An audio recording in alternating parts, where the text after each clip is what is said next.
Guys, today I've got a Whirlpool washer and electric dryer matching set, and right now I've got it going through a super load. It's filled up. Excellent job agitating. Full water submersion. This is the direct drive style. As you can see, everything on it's working perfect.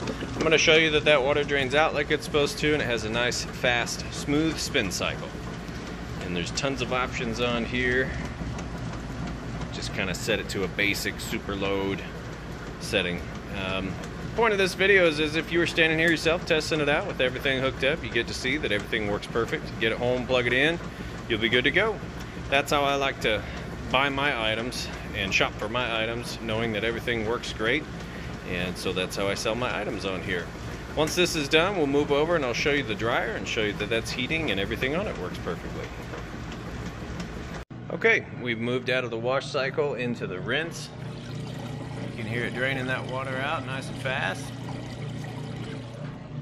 And it's in a neutral cycle right now, so we wouldn't want to lift the lid up. It would interrupt that, and if you close the lid, then it would try to spin with the water in it. So once you are done adding your clothes, you're not supposed to lift this up. Now on the final spin cycle, I will lift it up to show you that it's spinning nice and fast. Of course, that lid switch will engage and shut it down. Safety feature, but that way you can see it's spinning nice and fast. So we'll let it fill up, rinse, and then we'll come back on the final spin. Okay, and we're back on that final spin. You can see it's got nice smooth operation, and like I said, I'll lift this up, show you that it's spinning nice and fast.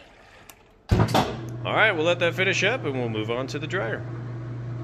Okay, we moved on to the dryer now. I've got that load switched over. You can hear it running. Nice smooth operation. I also noticed, and I didn't even notice it until I started wiping it down, the surnames on these are a little different, so I wouldn't call this a matching, like an exact matching set. However, color schemes and the design are from the same series. The only difference between Roper and Kirkland and Inglius and some of those is whether you bought your machine at Home Depot, Lowe's, Best Buy. That's kind of what those surnames are. Just a little differentiator to tell you kind of what store you bought it from. Otherwise, they look the same, and you can see that in the pictures side by side. They're almost identical. Now that being said, let me show you that it's heating correctly. Right in between those two red dots, it's going to take a service temperature measurement. So on the outside here, it's about 71 degrees. I've got it set to high heat on manual. Yeah, time dry, high heat. So we'll go ahead and open it up. I'm going to shoot this right inside the heating element tube there. You can see, let me grab a picture, plenty of heat coming out of that tube. So that grate and tube get pretty hot. The air circulating inside is only going to get from about 95 up to 195 to dry your clothes. And that depends on what you have the heat setting at. But there you can see plenty of heat. Start that back up there. And we'll let that finish up and go ahead and get these listed up for sale. Thanks for watching my video, and y'all have a great day.